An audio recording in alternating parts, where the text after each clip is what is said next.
If we look at the combined agenda, whether it's vaccines, whether it's the pharmaceutical products, whether it's the GM foods, whether it's the fluorinated water, the contaminated air, this is a multi-pronged attack on humanity, and it has been accelerated at a phenomenal rate of knots over the last century. I mean, up until even 60 years ago, or even less, 50 years ago.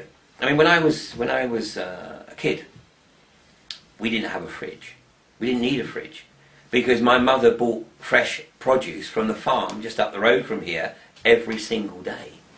And that produce from the farm was pulled out of the ground either earlier that morning or at most the day before. The produce was fresh. In fact, the first time that we ever had anything like a fridge was in the winter of '63, I think it was, when we had massive snowfall and the back garden was 3 foot of snow and my mother was burying food in the snow. I don't think you do that today with today's snow, but back then you could put it in the snow and it would stay fresh, and it meant she didn't have to go to the farm every day. And then by about the mid-60s we got a fridge, and then over time obviously the diet went from having fresh food every day to maybe fresh food 2 out of 3 days, then once every 3 days, and until it actually gets less and less and less. I mean, my mother still buys fresh food, but that's normally for Sunday lunch today.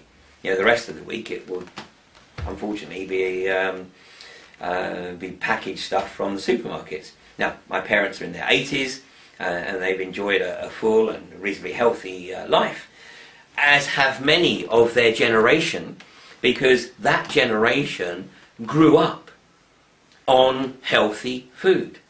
And that generation wasn't a prisoner of Big Pharma. There was much more attachment to natural medicines, to the old wives' tales of, well, this will cure this, or this will prevent this, etc., etc. All of this has gone. And today, we are seeing a youth that is vaccinated from the moment of birth, with all the toxins that the vaccines include. They're fed a diet of junk food. They're drinking water with artificial chemicals added, whether it's fluoride or chlorine or whatever else, aluminium sulfate rather.